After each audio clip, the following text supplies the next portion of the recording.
Hello, everybody, and welcome to America's Commentary. My name is Will Mansfield, your host, and this is the first episode of America's Commentary. Now, I go out and I find videos of interest, and I do commentary and reactions to those said videos.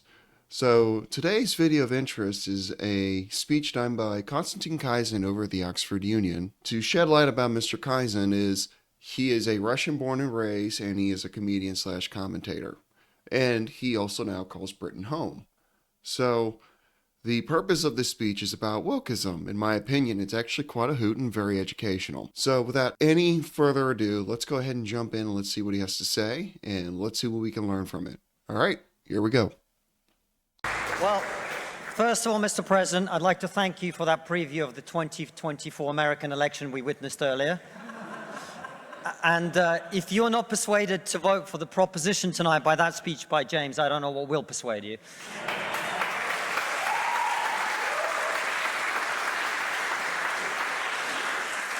You will not know this, but I was supposed to be the first non-student speaker for the proposition. I've now been the fourth, which means that I now have to thank all the previous speakers for making my best points for me. And I find that the main reason now that I have left to be in support of the motion is that I am so tired of talking about woke culture. That's why it's gone too far, more than anything else. And I thank the other speakers for making the points for me, because it means I don't have to reiterate the point that no, free speech is not some right-wing reframing of whatever. It's the foundation of Western civilization. Upon this civilization is built, and the Enlightenment values that led to it. I don't have to make the point that has been made by far better people in the past, that the only way to deal with the problem of racism is to treat people on the content of their character and nothing else. And the fact that woke culture seeks to overturn that is a new form of racism that we must all oppose.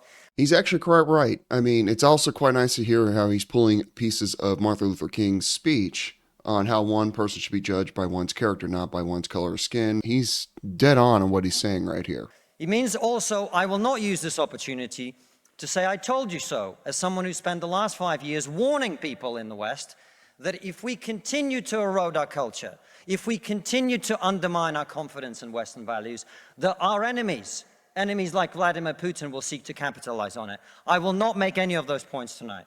So, a little trivial fact about woke culture. Woke culture is actually not really a new thing. It's been around since 1919, so it's well over almost a century old for the term itself. And he's also right. The radicalization of woke culture has also caused great societal upheaval and strife and division. So just watch the evening news if you dare.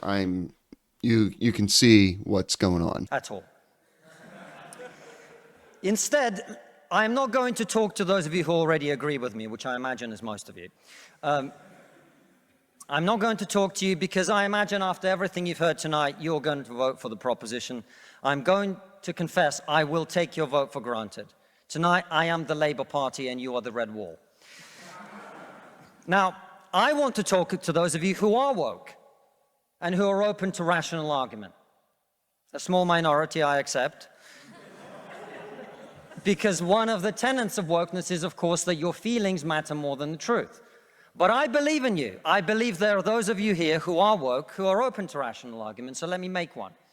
We are told that your generation cares more than any other about one issue in particular, and that issue is climate change. We're told that many of you suffer from climate anxiety. You wish to save the planet. And for tonight, and tonight only, I will join you. I will join you in worshipping at the feet of St. Greta of climate change. Little trivia about climate change. The term was originally introduced back in 1896 in a Swedish term paper written by Swedish scientist Cervantes, and I have a really hard time pronouncing these last names, so anyone who's watching who is Swedish and has a complicated last name, it's not me trying to offend anybody. I just have a very difficult time pronouncing this last name. Cervantes Arinshin, I cannot say that last name no matter how many times I practice trying to say it. He's the one that originally wrote this paper and published it, and it's actually been used as a main course to pursue the climate change agenda. Let us all accept right here, right now, that we are living through a climate emergency and our stocks of polar bears are running extremely low. I join you in this view. I truly do. Now, what are we to do about this huge problem facing humanity? What can we in Britain do? We can only do one thing. You know why? This country is responsible for 2% of global carbon emissions, which means that if Britain was to sink into the sea right now, it would make absolutely no difference to the issue of climate change. You know why? Because the future of the climate is going to be decided in Asia and in Latin America by poor people. He's right. As an American, America is only producing 12.61% of the overall carbon emissions on a global scale. And he's also right on how he states that. Even if they did sink Britain, even the United States, it really wouldn't do anything for climate change whatsoever. So, all right, let's continue. Who couldn't give a shit about saving the planet? No, thank you. No, thank you. It's going to be decided by poor people in Asia and Latin America who don't care about saving the planet. You know why? Because they're poor. Because they're poor. I come from Russia, which is not a poor country, it's a middle-income country. 20% of households in Russia do not have an indoor toilet. What they have is an outdoor toilet. And I don't mean one of those nice portaloos that we get here. I don't even mean a Glastonbury portaloo. I mean a wooden shack with a hole in the ground that holds a collected fermented memory of the last 10,000 visits. How many of you are going to go home tonight and say, let's rip out our bathroom and erect a Siberian shithouse in the back garden? And if you're not, why should they? 120 million people in China do not. Kisin is right. America's actually made a huge stride in developing alternate sources of energy. Now, in regards to poorer nations, they have no interest in that, right? I mean, it's very little interest in climate change when you go to almost any other, in a lot of the other poorer nations out there in the world. And besides, to go green is a very expensive venture. I mean, look at the amount of money the United States has spent over the last 4 years in the pursuit of green energy. But yeah, he's hitting it on the head for what he's stating here. So let's continue on. Not have enough food. I don't mean that they don't get dessert. I mean they suffer from malnutrition. That means that their immune system is breaking down because they don't have enough food. You're not going to get them to stay poor. Imagine you're Xi Jinping, the leader of China. When you were 10 years old, there was a revolution, a cultural revolution in your country, and people came and they put your father in prison. Your mother had to denounce him. Your sister killed herself. And you, no longer enjoying the protection of your formerly powerful father, were sent to a village where you lived in a cave house. And here you are, decades later. You have clawed your way up the bloody and greasy pole of Chinese politics to be the undisputed supreme leader of the very Communist Party that destroyed your family. And you know that the main thing you have to do to survive and to stay in power is to deliver the one thing that the people of China want: prosperity, economic growth. Where do you think climate change ranks on Xi Jinping's list of priorities? A third of all children who live in extreme poverty in the world. He's also correct about that. In regards to China's to-do list, solving climate change is literally at the bottom of the chain. Just so you know, the carbon emissions from China is at 32.48%. Live in India. That means they are starving and dying of preventable disease. Now, about 15 months ago, my wife got pregnant. Not me, because we're old school.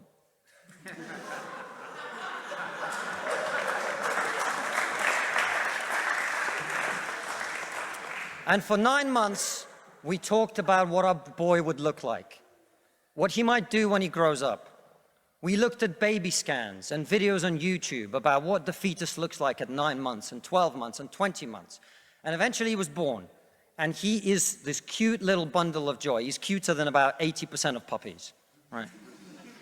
Now, if you said to me that I had a choice, either my son had a serious risk of starving or dying from a preventable disease in the next year.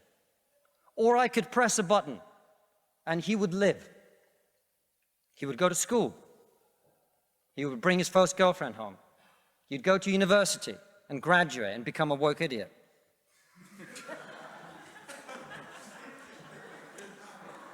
And then he'd get a job and get married and have children and become a man. But all I have to do is press this button. And for every day of my son's life, a giant plume of CO2 is going to get released into the atmosphere. Now, you're all very young, and most of you are not parents. Let me tell you something. There is not a parent in the world who would not smash that button so hard their hand bled. He's right. I mean, what parent wouldn't want to do that for their children? Or for their family in general. Family comes first over everything, in my opinion. But he's right. Man, he's hitting some good points here.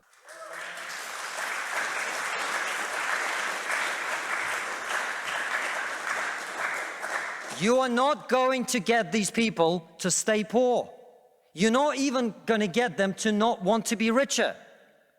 And so, I put it to you, ladies and gentlemen, there is only one thing we can do in this country to stop climate change, and that is to make scientific and technological breakthroughs that will create the clean energy that is not only clean, but also cheap. And no, thank you. And I want everyone to get home on time today, which is not going to happen. And the only thing that wokeness has to offer in exchange is to brainwash bright young minds like you to believe that you are victims, to believe that you have no agency, to believe that what you must do to improve the world is to complain, is to protest, is to throw soup on paintings. And we on this side of the house are not on this. Did I hear that right? So, innovation to the rescue, that's a definite must, right? We have always been able to find new ways to solve problems. Did he just seriously just state there are people out there throwing food on paintings that could be worth millions of dollars or part of personal property of other people? This side of the house because we do not wish to improve the world. We sit on this side of the house because we know that the way to improve the world is to work, is to create, it is to build. And the problem with woke culture is that it's trained too many young minds like yours to forget about that. Thank you very much.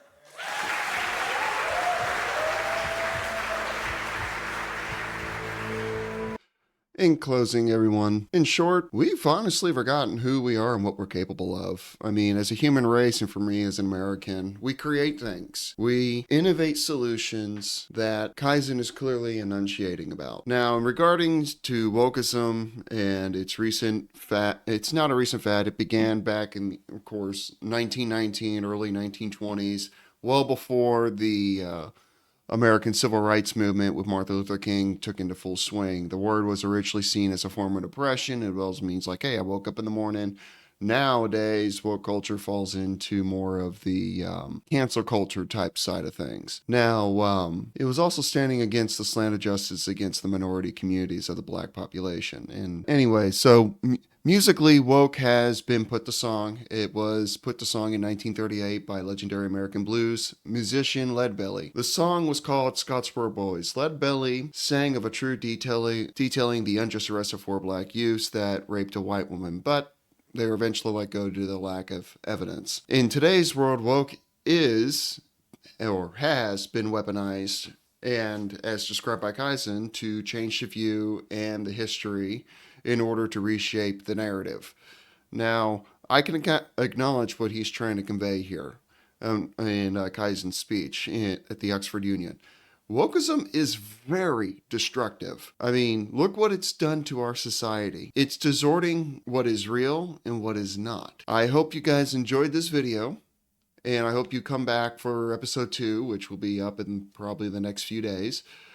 And so, without any further ado, I am going to be signing off for the day. Thank you so much for taking the time to watch this video, and I hope to see you next time on the next one.